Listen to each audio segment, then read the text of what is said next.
서기관 가운데 한 사람이 예수님을 찾아와서 모든 계명 중에 첫째가 무엇입니까? 하는 질문을 던짐으로 오늘 이야기가 전개되기 시작합니다. 이 질문을 던진 사람의 신분이 서기관이라고 밝히고 있는데, 이 서기관이 무슨 일을 하는 사람이냐면 그 당시에는 종이가 귀했기 때문에 성경을 원본에서 베껴 써야 하는데 그 베끼는 일, 성경 카피의 라이센스를 가지고 있는 사람이고 성경을 자세히 해석하는 그 일의 전문가였습니다. 그러므로 사람들이 성경에 대한 의문이 생기면 찾아가는 사람이 당연히 서기관이었고, 그들은 실제적으로 실력이 있었을 뿐만 아니라 자기가 하는 일에 대한 상당한 자부심을 가지고 사는 사람들이었습니다. 유대 사회에서 이들은 바리새인들처럼 종교 지도자로 존경을 받고 살았어요. 그런데 이런 사람이 당시 보편적으로 이스라엘의 종교 지도자들이라고 하는 사람들로부터 이단이다, 잘못됐다, 배척받고 미움을 받고 있던 예수를 찾아와서 다른 것도 아닌 내가 전문가라고 그렇게 생각하는 그 율법에 대해서 질문을 하고 있는 거죠.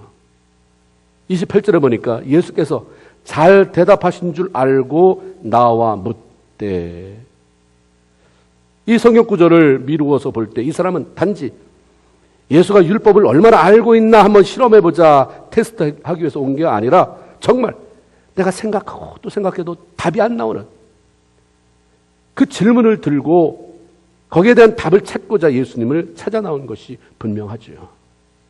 예수님께서 다른 사람들의 질문에 명쾌하게 대답해 주는 것을 보면서 바로 이분이구나, 내 질문에 대답해 주실 분은 이분이구나, 그 확신이 들어서 나온 거죠. 그래서 그는 자신의 신분이 서기관이라는 것 때문에 주저하지 않았어요. 아주 순수한 마음으로 예수 앞에 나와서 내가 모르는 것 물어봤어요. 나 이거 모릅니다. 여기에 대한 대답이 무엇입니까? 그걸 주님으로부터 명쾌한 대답을 얻죠. 질문하지 않으면 대답이 안 나와요. 근데 우리가 체면에 매여 있으면 질문이 안 나와요. 우리 주님은 우리에게 무엇이든지 대답하고 싶어 하시고 깨닫게 하고 바른 길로 이끄시기를 원하죠. 그래서 너희는 나한테 와서 배워라라고 말씀하잖아요. 오늘날 뭐가 문제냐면 배우려고 들지 않는다고 하는 거죠. 주님 앞에. 주님은 모든 자원을 우리에게 풀어주기를 원하시는 분입니다. 그런 주님과 코드가 맞아서 주께서 주시는 모든 혜택을 누리기 위해서 우리 신앙인이 추구해야 할 삶 가운데 하나가 simple life예요. 단순한 삶.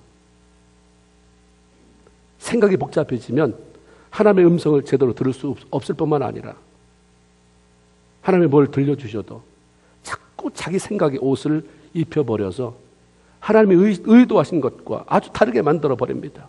체면 따지고 모르는데 아는 척하고 없는데 있는 척하면서 삶을 복잡하게 만들면 그래도 내가 안다, 너 이거 필요하지, 이렇지 하면서 기회를 주시는데 그 기회를 다 놓쳐버려요.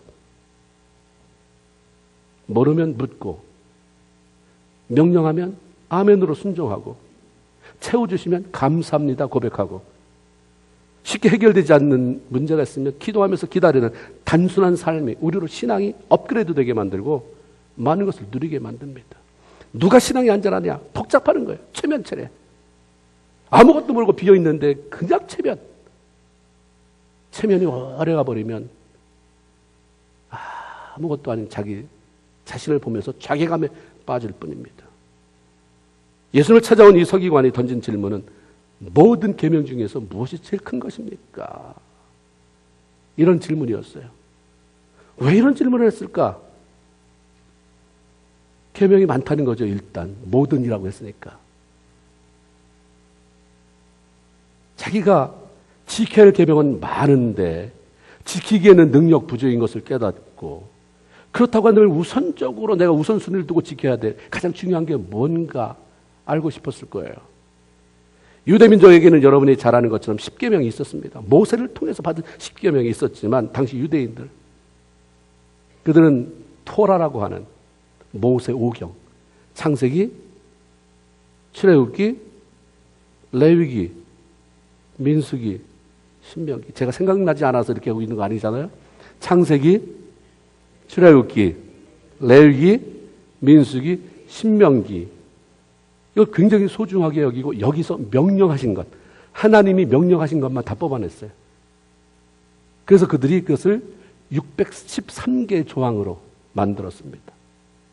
그걸 지키는 거예요. 613개니까 얼마나 많아요. 거기에 248개는 하지 말, 뭘 해라, 이런 긍정적인 명령이고 365개는 하지 말라. 그 합해서 613개예요. 그 리스트를 제가 쫙 살펴보니까 성경에 있는 걸 해라, 하지 말아라 다 뽑은 거예요. 예를 들어서 창세기에서 뽑은 것은 생육하고 번성해라. 이런 얘기들. 근데 거기에 왜 248개, 365개로 했냐? 248개를 만들 때는 있으니까 뽑았기도 했지만 인간의 몸을 움직이게 만드는, 인간의 몸을 이루는 지체의 수를 이 조직을 다 보니까 248개더라.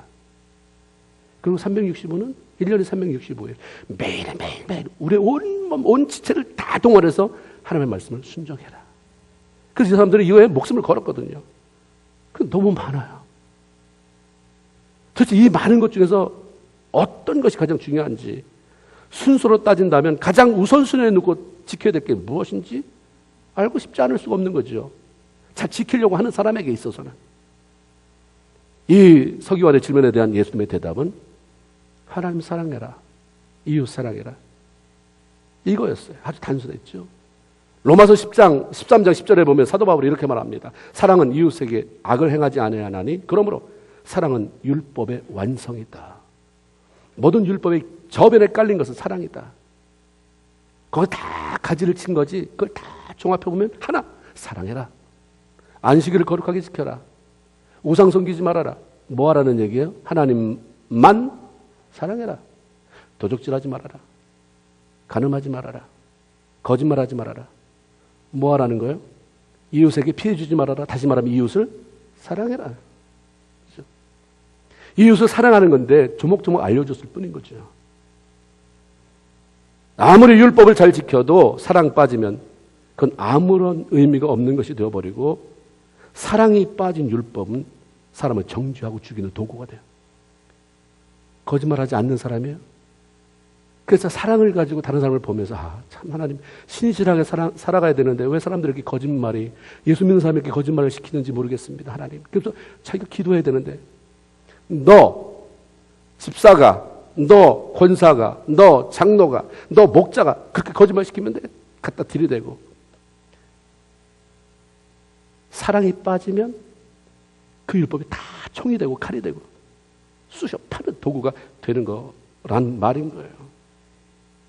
하나님께서 주신 율법을 주신 이유는 하나님의 자녀들을 구속시키고, 그래서 이것도 못하고 저것도 할 수 없게 만들어 놓기 위함이 아닌 거예요. 성도들 하여금 하나님의 자녀답게 살게 하시고, 하나님의 백성으로 하여금 남을 유익하게 만들어주고 또 자기 자신에게 유익한 삶을 살라고 그렇게 명령하는 거죠. 나를 유익하게 만들고 동시에 남을 유익하게 만드는 윈윈하게 되는 삶의 그런 실천적인 원리 가운데 가장 중요한 것은 바로 사랑입니다.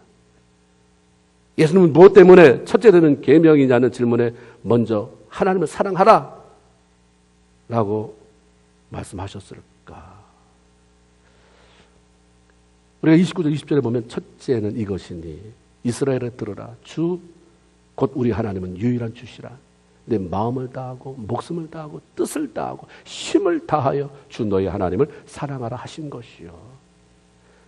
하나님을 사랑하는 것이 제일 큰 계명이지만 하나님을 사랑하는 방법은 우리 자신의 목숨을 다하고 마음을 다하고 뜻을 다하고 힘을 다해서 해야 된다고 말씀합니다. 다하여라고 하는 말은 대충 마음 내키면 하고 안 내키면 하지 않고 마지못해 억지로 하는 것이 아니라고 하는 것입니다. 하나님께서 우리에게 부여하신 모든 능력을 가지고 최선을 다해서 사랑하라. 하는 것이어야 한다고 말씀하지요. 예수님이 하신 이 말씀은 신명기 6장에서 인용한 것입니다. 신명기 6장 4절 5절에 이스라엘아 들으라. 우리 하나님 여호와는 오직 유일한 여호와시니 너는 마음을 다하고 뜻을 다하고 힘을 다하여 내 하나님 여호와를 사랑해라. 예수님께서 이것을 인용하면서 거기 하나를 더 집어넣죠. 목숨까지도 다해야 된다.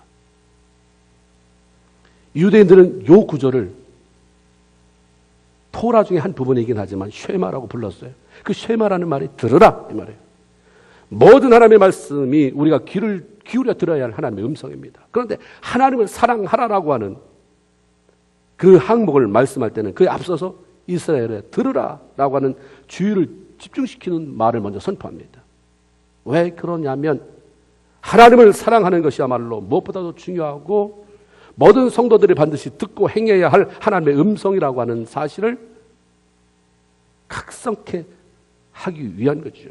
그래서 유대인들은 이 말씀을 매일 아침 저녁으로 암송하고 그리고 양 가죽에다가 그것을 써서 아주 작게 접은 다음에 통에 넣었어요. 그 정통 유대인들 보면 여러분 여기 뭐 있잖아요. 마치 이렇게 글씨 안 보일 때 보는 것처럼 그런 어떤 도구가 이 통이 여기에 붙어 있어요. 이 띠에다가. 그래서 여기다가 이렇게 차고 아니면 팔에다가 그걸 띄고. 그래서 매일 그것을 보면서 내가 이 땅에 살아가는 의미는 하나님의 말씀을 지키는 것이고 하나님을 사랑하는 것이다. 이걸 보면서 나는 하나님의 선택받은 하나님의 백성이다. 이 자부심을 가지고 이것을 나타내기 위해서 그렇게 했다고 합니다. 그러면 하나님은 왜 우리에게 그렇게 하나님을 사랑하라고 말하나? 그 이유는 하나님께서 먼저 나와 여러분을 그렇게 사랑하셨기 때문이에요. 마음을 다하고 목숨을 다해서 사랑하셨기 때문이다. 요한일서 4장 8절에 보면 사랑하지 아니하는 자는 하나님을 알지 못하나니. 하나님을 아는 것은 성경 지식만 가지고 되지 않는다. 성경을 통해서 하나님의 사랑을 발견하지 못하면 하나님을 알지 못하는 것이다. 왜냐하면 하나님은 사랑이기 때문이다. 하나님의 성품의 속성이 사랑이에요. 첫사람 아담이 범죄함으로 하나님과의 관계를 깨트리고 그 이후부터 사람들은 영원한 죽음인 지옥으로 떨어져야 하는 운명이 되어버렸습니다. 그럼에도 불구하고 하나님은 인간을 향한 자기의 사랑을 포기하지 않은 거죠. 할 수가 없어요. 하나님의 본체가 사랑이기 때문에 된 맛 좀 봐라. 네가 선택한 길이니까 네가 하라고 할 수가 없어요. 그러니까 그를 영원한 지옥 형벌에 빠지도록 내버려 둘 수가 없었죠. 그래서 결단하는 것이 독생자 예수 그리스도를 이 땅에 보내서 인간의 죄를 대신 지시고 죽게 하고 그로 인해서 인간이 구원받는 길을 열어놓게 하셨던 거예요. 그 요한복음 3장 16절 다 같이 시작. 하나님이 독생자를 주셨으니 이는 저를 믿는 자마다 멸망치 않고 영생을 얻게 하려 하심이라. 할렐루야. 마침내 예수님이 아버지의 말씀에 순종해서 천국의 그 보배롭고 아름다운 면류관을 벗어 던지고 이 땅에 오셨어요. 그리고 쓴 면류관이 뭐예요? 가시 면류관이에요. 그냥 있어도 되는데 아버지 뭘 그렇게까지 하십니까? 그렇게 아버지가 말렸는데도 지 잘난 맛으로 그렇게 하나님을 어긋나게 하고 아버지 마음에 이미 대못을 박았는데 그냥 내버려 두세요 할 수도 있는데 주님의 사랑도 똑같거든요. 알겠습니다 하고 모든 건 내려놓는 거예요. 천국의 호화로움에 비하면 그 여러분이 안다면 이 면류관이 얼마나 호화롭겠어요. 다 내려놓고 와서 그 가시 면류관 그리고 시로락이 하나도 걸치지 않고 그냥 나무에 대롱대롱 매달렸어. 사람들이 다 쳐다보는 그 가운데 피 흘리며 죽었다는 사실. 우리가 십자가 돌아가신 예수님의 그 초상화를 볼 때 다 뭘 가렸잖아요. 그건 건덕을 위해서요. 실질 상황은 어떻게 했어요? 다 벗겨서 망신 다 당하고 뭐 고통스럽고. 왜? 하나님의 사랑이 그렇게 만든 거예요. 누구든지 예수 그리스도를 믿고 영접하는 사람들은 죄의 형벌로 인한 지옥에서의 영원한 죽음을 면하고 구원받아 하나님 나라에 들어갈 수 있게 하셨습니다. 하나님은 범죄한 우리를 살리기 위해서 정말 목숨을 다했어요. 마음을 다해서 우리를 사랑했습니다. 그런 하나님의 시기에 우리에게도 너도 목숨을 다해라. 너 네 마음을 다해라. 그 나를 사랑해라. 말씀하시는 거죠. 그리고 그렇게 하나님을 사랑하라고 말씀하시는 다른 이유는 하나님께서 내가 너에게 베푼 사랑이 어떤데 너도 그렇게 해야 되지 않겠느냐라고 하는 생색형 아니면 보상을 원하시기 때문이 아니라 최선을 다해서 하나님을 섬길 때 주어지는 그 복을 당신이 구원한 자녀들이 누리게 하고 싶었기 때문입니다. 로마서 8장 32절에 자기 아들을 아끼지 아니하시고 내어주신 우리 모든 사람을 위하여 내어주신 이가 그 하나님이 어찌 그 아들과 함께 모든 것을 우리에게 은사로 선물로 주시지 않겠느냐. 이미 우리를 구원하기 위해서 독생자 예수 그리스도를 아끼지 않고 십자가에 내어주셨다고 한다면 그 하나님은 못 줄 게 없다는 거예요.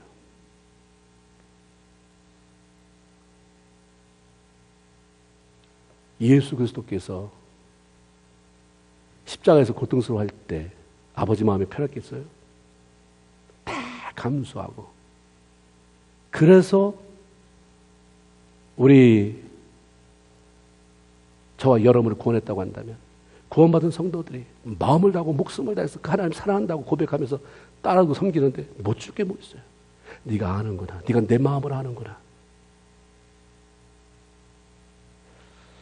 그럼 이 하나님의 사랑을 어떻게 깨달을 수 있냐 이 말이에요. 몰라서 모르는 게 아니에요. 교회 오면 수도 없이 듣는 얘기를.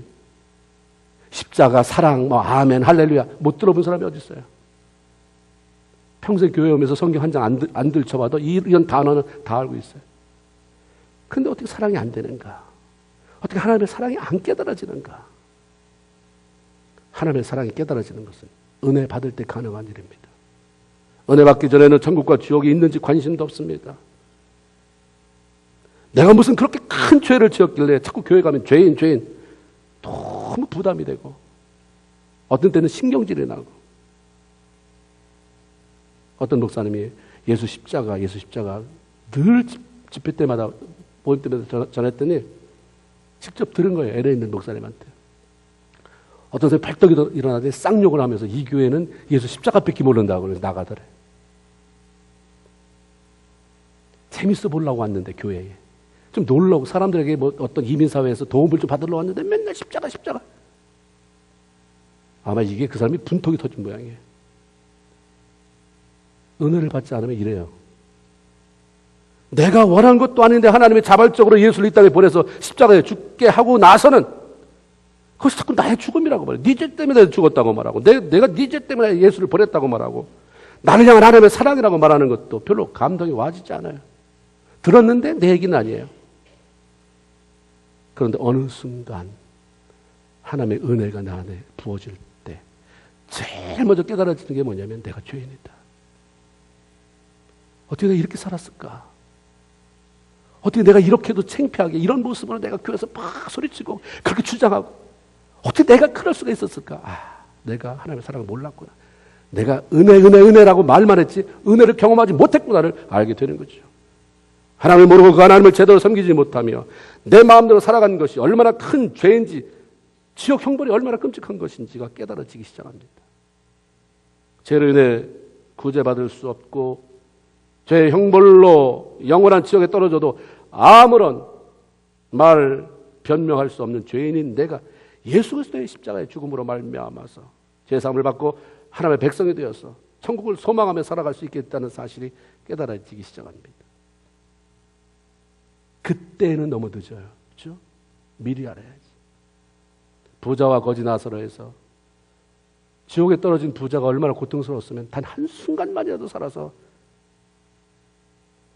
내 형제들에게 여기는 절대로 올 곳이 못 된다고 말하게 해달라고 했을 때 주님이 too late. 밖에 나가면 네가 안 가도 복음 전하는 자가 수도 없이 많다. 그 사람 말 안 들으면 네가 죽었다 살아나도 네 말 안 듣는다. 그런 실존이 깨달아지기 시작합니다.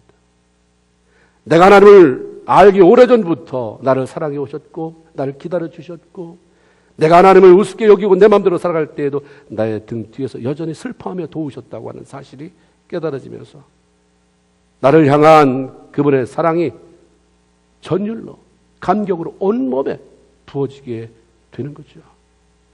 은혜 받지 못하고 하나님의 사랑을 깨달을 수 없어요. 그러게 히브리서 기자가 쓴 히브리서 12장 28절의 말씀이 뭡니까? 은혜를 받자요. 할 말이 많은데 뭐가 부족해서 거기다 할애해서 은혜를 받자. 강력한 메시지를 주잖아요. 너 예수 믿느냐? 우리가 진동하지 못하는 나라를 유업으로 받았으니 그러면 이 땅에서 뭐 할 것이냐? 은혜를 받자. 그만 다시 말하면 하나님의 사랑에 푹 빠져보자 이 말이에요. 빠져보세요. 그렇지 않으니까 갈증이 일어나는 거지. 맨날 내 살궁리하고 발을 하나 뒤로 쭉 빼니까 여기까지 이러면 안 돼. 내 손에 왜 내 인생을 이렇게 살라고 내가 왔는 줄 알아? 그러니까 늘 하나님 앞에도 얻지 못하고 세상적으로도 갈증이 나고 은혜를 받자. 하나님 하신 말씀이에요. 사랑하면 푹 빠져봐라. 이 말씀입니다. 은혜는 깨달아지는 것입니다. 말씀을 들을 때, 기도할 때, 예배할 때 하늘이 열리면서 마음도 열려지고 깨달음이 찾아오는 거죠. 하나님의 은혜로 채워지고 성령의 충만함이 임하게 될 때 우리 마음에 큰 기쁨과 평안함과 감격과 눈물이 흐르는 것은 바로 하나님의 사랑이 우리를 덮기 때문입니다. 성령 충만을 능력 충만해지는 것으로 이야기도 하지만 성령 충만 이퀄 하나님의 사랑 충만이에요. 성령 충만한데 능력만 나타나면 뭔가 문제가 있어요. 성령 충만하면 하나님의 사랑이 충만해져요. 누가 순교를 하는가? 누가 예수를 위한 고통을 감내하는가? 믿음 좋은 사람이 하는가? 맞아요. 믿음 좋아야 순교하겠죠. 그러나 하나님의 사랑으로 충만한 사람이 순교하는 거예요. 스데반이 순교할 때 장면이 사도행전 7장에 나옵니다. 사도행전 7장 55절에 스데반이 성령이 충만하여 하늘을 우러러 주목하여 하나님의 영광과 및 예수께서 하나님 우편에 서신 것을 보고 스데반이 성령이 충만해서 하나님의 사랑으로 충만해지니까 자신이 하나님을 위해서 내가 사랑하는 주님을 위해서 죽는 것이 두려움이 아니라 영광스러움이 돼요. 그러니까 초췌하게 얼굴이 누래져가지고 막 부들부들 떤 게 아니라 얼굴이 천사처럼 밝아지고 하늘의 영광을 보고 내가 사랑하는 아버지 품으로 곧 갑니다. 죽이는 사람이 안 보여요. 날라오는 돌이 안 느껴진 거죠. 예수 믿는다는 것은 하나님을 사랑하기로 결정한 것 아닙니까? 안디옥교회를 나온 이유가 뭡니까? 왜 나를 왜 대우 안 해주냐? 왜 나를 무시하느냐? 이것 때문에 이런 문제로 오셨다고 한다면 시작이 틀린 거예요. 예수 잘 믿어보려고 한 거 아니에요? 하나님 사랑하려고 온 거잖아요. 하나님의 사랑에 푹 빠지려고 하는데 안 되니까 도움 받으려고 온 거잖아요. 말씀을 통해서. 이미 앞서가는 장로님, 권사님, 집사님들의 사랑과 그 삶을 통해서 도전받기를 원해서 온 거 아니에요? 그렇다면 우리가 그렇게 빠져야죠. 그거 왜 없는 거예요? 하나님 사랑하는 일.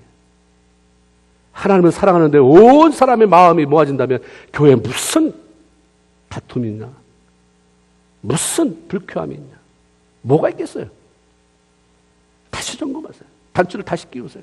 결국 늦지 않습니다. 고린도후서 5장 14절 그리스도의 사랑이 이건 따라하세요. 그리스도의 사랑이 우리를 강권하도다. 마음만 먹으면 얼마든지 편하게 살 수 있는데 왜 굳이 남이 안 가는 그 오지로 선교사로 떠나는가? 하나님의 사랑이 강권하기 때문입니다. 그 일을 하지 않으면 안 될 것 같은 마음, 나를 부르신 하나님의 사랑의 음성이 마음에 불을 붙이기 때문에 주의 종이 되기도 하는 것이고 다 내려놓고 자기 전성기가 시작되는데 내려놓고 선교사로 떠나게 되기도 하는 것이고 남들이 싫어하는 일을 기쁨으로 남들이 그렇게 욕하는데도 이거 하나님이 기뻐하니까 그냥 나가는 거죠. 그게 바로 강권이에요. 사랑의 강권. 이걸 해야 사람이 날 인정하지. 이걸 해야 내가 교회에서 목사로 인정받는다. 권사로 인정받는다. 사람이 그렇게 대우할 거야. 이거 지겨워요. 나중에. 그게 번아웃 안 되는 게 이상한 거예요. 그게 교회를 안 떠나는 게 이상한 것입니다. 하나님의 사랑의 강권에서 너무 사랑이 불붙으니까 내가 목사 아니면 안 될 것 같다. 내가 선교사로 안 가면 안 될 것 같다. 이 어려운 문제에 다 뒤로 발 빼는데 내가 하지 않으면 안 될 것 같아서 내가 물질로 헌신하고 시간으로 헌신하고 몸으로 헌신하고 이런 일들이 일어남으로 하나님의 영광이 나타나기 시작하는 것입니다. 하나님의 사랑, 주님의 사랑이 우리를 가만히 있지 못하도록 감동을 부어주시기 때문에 부르심을 따라서 곡성이 들리게 하는 게 아니라 기쁨의 찬양을 부르면서 그 길을 가는 것입니다. 그러므로 하나님을 사랑하는 사람들이 하나님의 일을 한다는 것을 기억해야 돼요. 아무나 하나님의 일을 하는 게 아닙니다. 왜 교회를 하고 시험 들어서 교회를 빠지는가? 왜 교회를 나가는가? 하나님을 사랑하지 않는데, 인간적인 체면 때문에. 나 아니면 누가 해? 저 사람보다 교회 나온 게 내가 횟수가 더 많은데, 나이가 더 많은데, 직분이 더 그런데. 아니, 하나님의 강권, 하나님을 사랑하는 사람, 하나님을 사랑하는 사람이 하나님의 일을 하는 것입니다. 하나님의 일은 절대로 오기로 할 수 있는 게 아니고 생색을 내기 위해서 할 수 있는 것도 아닙니다. 주의 사랑을 경험하지 못하고 일하면 힘들게 일해놓고 결국은 가론 유다의 자리를 차지하는 거예요. 나도 힘들고 남도 힘들게 만듭니다. 그러나 하나님의 사랑으로 충만해지고 하나님의 사랑으로 주님을 섬기게 될 때 무슨 일을 하든지 그것은 더 이상 억울함이 아니라 황송함이에요.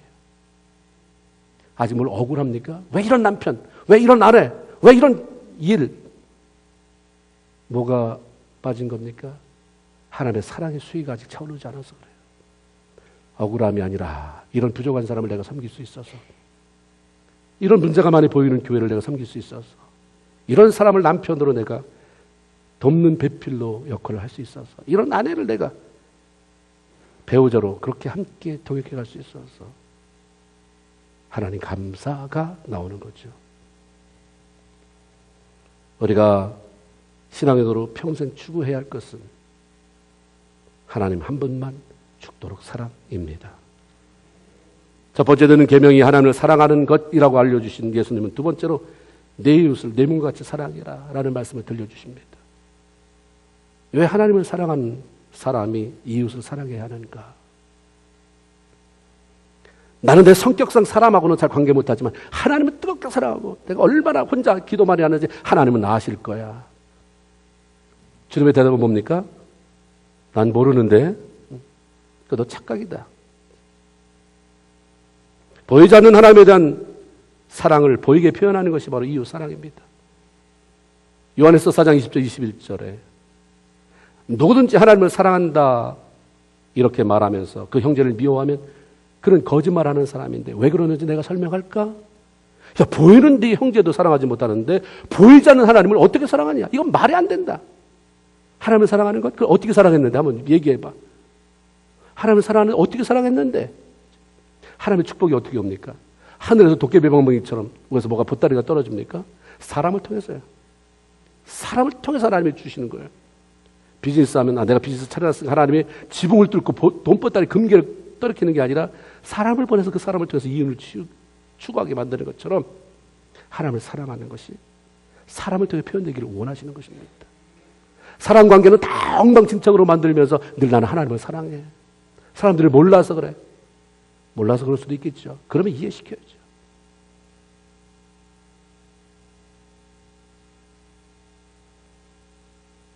우리가 계명을 주께 받았나니 하나님을 사랑하는 자는 또한 그 형제를 사랑할지니라. 그러므로 하나님의 사랑과 이웃을 사랑하는 것은 둘이 아니라는 거예요. 십자가는 반드시 막대기가 두 개가 있어야 돼요. 하나만 있는 게 무슨 십자가예요? 일자죠. 이렇게 놓으면 한문으로 한일자, 이렇게 놓으면 아라비아 숫자로 일자. 위로 하나님, 아래로 나, 내가 하나님을 사랑하는 하나와 내가 너를 사랑하는 또 하나가 겹쳐져야 뭐가 돼요? 십자가 그 사랑이 되는 거예요. 이거 빠져도 안 되고 이거 빠져도 안 되고요. 이게 겹쳐져야 돼. 하나님 사랑, 이웃 사랑이 이게 하나다. 주님 이렇게 말씀해 주신 거죠. 하나님의 사랑은 이웃 사랑을 통해 이루어지고 이웃 사랑은 하나님의 사랑을 통해 완성된다. 이 말씀입니다. 첫째로, 둘째로라고 주님이 그렇게 구분한 말씀은 하나님의 사랑이 제일 크고 그 다음에 이웃을 사랑하는 것이 두 번째로 크다라는 말이 아니라 먼저 하나님의 사랑으로 충만해질 때 이웃 사랑이 가능하다는 거죠. 동일한데 순서는 하나님 사랑이 와줘야 이웃 사랑이 된다. 이 순서는 바뀔 수 없어요. 사회 사업이나 구제를 통해서 이웃 사랑하지만 하나님을 사랑하지 않는 사람 얼마나 많아요. 예수 안 믿는 사람보다 훨씬 더 돈 많이 사회에 환원하고 구제 사업하는 사람 많습니다. 뭐가 빠졌어요? 하나님 사랑이 빠졌어요. 우리가 하나님이 원하는 사랑은 그런 사랑이 아니에요. 하나님을 사랑함으로 이웃을 사랑하는 거예요. 네가 나를 사랑하느냐? 그 이웃을 통해서 나를 사랑함을 표현해달라고 말씀하시는 거죠. 불완전한 인간이 인간을 사랑하는 것은 한계가 있습니다. 하나님을 사랑하는 마음이 동기가 되어서 이웃을 사랑하는 것이 아니라면 자기 과시가 될 수밖에 없고, 나 이렇게 봉사한다, 나가서 이렇게 구제한다, 나 사회에 동참한다, so what? 자기 과시, 이웃과 상관없는 자기 만족, 점수, 봉사 점수, 이런 것일 수밖에 없겠죠. 인간적인 사랑은 내가 사랑하고 싶은 사람만 사랑하게 되지만, 하나님의 사랑을 경험하고 하는 사랑은 하나님께서 사랑하라고 하는 사람들을 사랑하게 만들어요. 하나님 그 사람 안 되는데요. 괴로워하지만 기도하게 만들고 고민하게 만들고, 그리고 그렇게 고민하는 내가 불쌍해서 사랑할 수 있는 힘을 부어주고, 그래서 또 사랑하게 되고 사랑의 폭이 넓어지게 만들고 깊어지게 만들어 가시는 것입니다. 누가복음 10장 25절로 28절에 보면 어떻게 해야 하는 영생을 얻게 되는가 하는 한 율법사의 질문에 대해서 주님이 동일한 대답을 해요. 마음을 다하고 목숨을 다하고 힘을 다하여 뜻을 다하여 주 너희 하나님을 사랑하고 또한 내 이웃을 내 자신처럼 사랑해라 대답합니다. 많이 들었던 얘기예요. 그래요. 하나님 사랑은 그렇다고 치고 이웃? 그러면 누가 내 이웃입니까? 라고 물어보죠. 하나님은 하나님이고 내가 그동안 쭉 섬겨왔으니까 그 하나님이 그 하나님이고 사랑해야죠. 그럼 이웃 사랑이라고 하셨는데 내가 사랑해야 될 이웃은 누굽니까? 라고 물어요. 그때 이 질문에 대한 대답이 그 유명한 선한 사마리아 사람의 비유입니다. 어떤 사람이 예루살렘에서 여리고로 내려가다가 강도를 만났다. 강도가 온몸을 두져서 돈 뺏으려고 뻘개 벗겨서 거반 때려 죽게 만들고 내던지고 갔다. 거기에 세 사람이 지나갔다. 제사장이 지나갔는데 31절에 보면, 누가복음 10장 31절에 보면 그 길로 내려가다가 그를 보고 피하여 갔는데 외면하고 가는 거죠. 저기 사람이 오는데 내가 싫어하면 외면하고 가고, 갔는데 저기 누가 저는 보면 나한테 뭐가 도움을 달라고 할 사람인 것 같으면 돌아가고, 갔는데 누가 신음하는 소리가 들려서 나는 지금 빨리 가서 하나님께서 일해야 돼. 피하여 가고, 모르고 가고라고 안 써있어요. 피하고 가고. 레위인, 한 레위인도 그것에 이르러 그를 보고 피하여 지나가대. 그 사람을 안 봤을 때는 사람들이 다 예수 잘 믿는, 하나님 잘 믿는다고 하는 사람이 레위인, 어떻게 그렇게 봉사 많이 하세요? 어떻게 그런 하나님의 사명을 받아서 그런 일을 하세요? 제사장님, 레위인님. 아무도 안 보는 곳에서, 정말 나의 도움이 필요한 곳에서 피하여. 그를 보고 피하였는데 제 생각에는 거기 하나 삽입할 게 빠진 것 같아요. 그를 보고 다시 주변을 두리번 살피다가, 거기에 만약 누가 있었으면, 목사님 저분이 쓰러져 계시네요. 어떻게 도울까요? 장로님 저런 분이 쓰러져 계시는데 우리가 도와야 되지 않을까? 이렇게 말했을 텐데 아무도 없으니까 보고 피하여. 세 번째 하나님이 예수님께서 등장시킨 인물이 사마리아 사람이에요. 여행하는 중 거기 이르러 그를 보고 불쌍히 여겨 가까이 가서요. 왜 두 사람은 피하여? 이 사람의 장점은 가까이 가서 기름과 포도주를 그 상처에 붓고 싸매고 자기 짐승에 태워 주막으로 들여가서 돌보아 주니라. 그리고 이 사람은 비즈니스 했던 사람인 것 같아요. 지금 비즈니스 하러 바쁘게 가야 되는데 이 사람 때문에 못 간 거예요. 하루 지체됐어요. 다음날 아침에 그 주막 주인에게 돈을 주면서 내가 부득이 떠나야 되는데 다시 올 것이다. 내가 오기 전까지 부대 비용이요. 돈이 더 들면 이것 가지고 사용하고 돈이 더 들면 내가 갔다 와서 주겠다. 이런 비유의 말씀을 하시고 나서 예수님은 자신에게 질문을 던진 율법사를 향해 누가 강도 만난 사람의 이웃이냐? 답이 금방 나왔어요. 누가 내 이웃이냐고 물었던 사람이 이 비유를 듣자마자 자비를 베푼 레위 사람입니다. 예수님이 따라하세요. 너도 가서 그같이 하라. 주님이 생각하는 우리의 이웃은 어려움을 당하는 사람들을 말하는 것이고, 그 이웃을 사랑한다고 하는 것은 그들의 필요를 공급해 주는 것이라고 말씀합니다. 피하지 말아라. 다가가라요. 꼭 물질만 생각하지 말고 그를 위로해라. 그를 격려해라. 손잡아 일으켜라. 네가 할 수 있으면 할 수 있는 사람에게까지 연결을 시켜줘라. 거기 그냥 놔두고 가지 말고 신음하니까 누군가 그를 치료해 줄 사람에게 좀 연결시켜줘라. 피하지 말아라. 다가가라. 사랑은 사랑.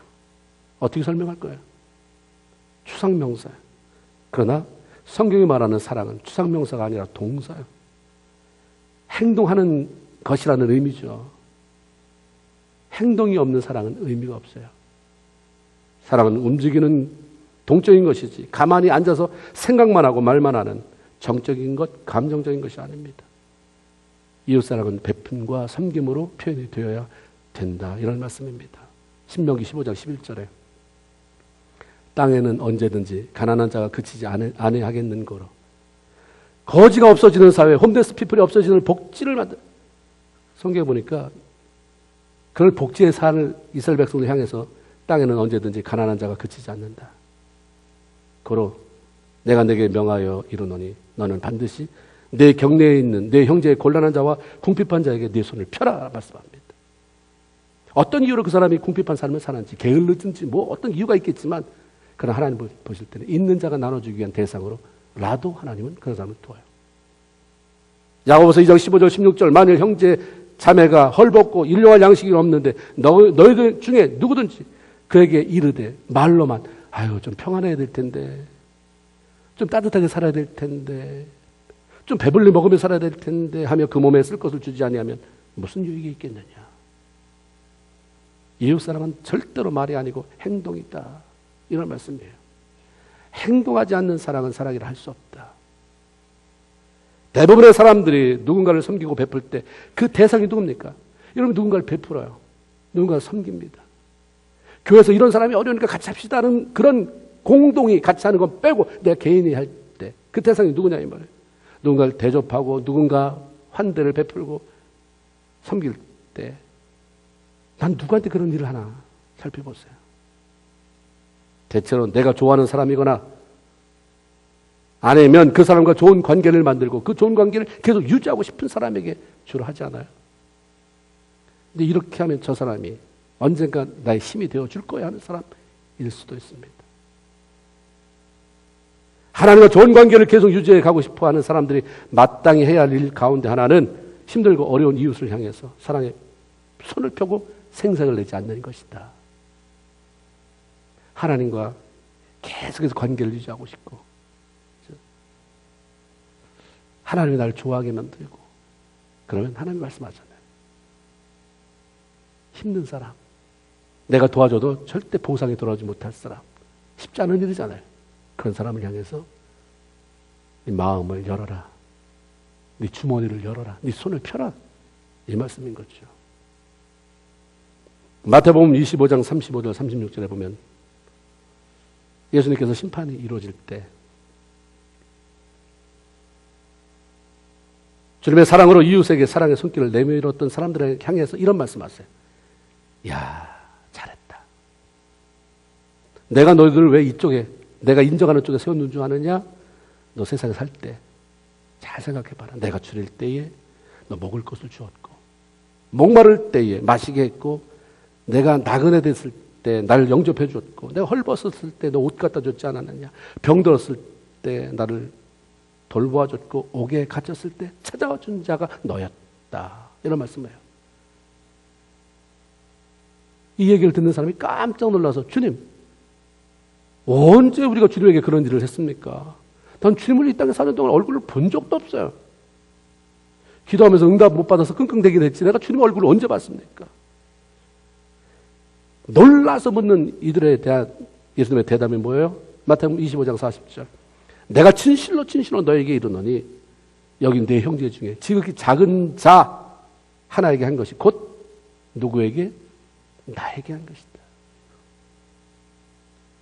보이지 않는 하나님만 생각하지 말고 우리 주변엔 보이는 하나님이 보이는 예수님이 많다는 거예요.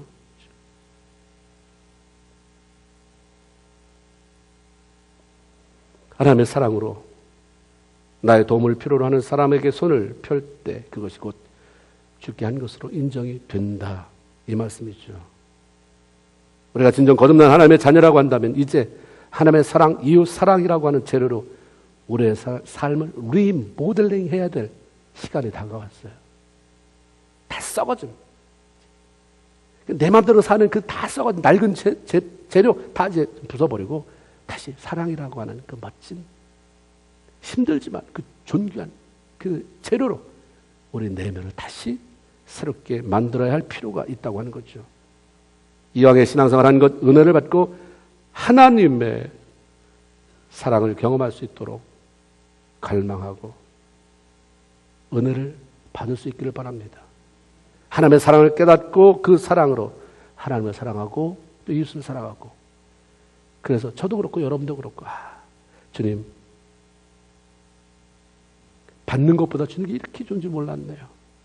사랑을 베풀 때 이렇게 내가 더 큰 사랑의 셈이 솟는지 몰랐네요. 그래서 내 잔이 넘칩니다 라고 하는 영적인 풍성함을 고백하며 정말 예수 믿는 자답게 살아가는 저와 여러분 다 되기를 주님의 이름으로 축원을 드립니다. 아멘. 하나님 고맙습니다.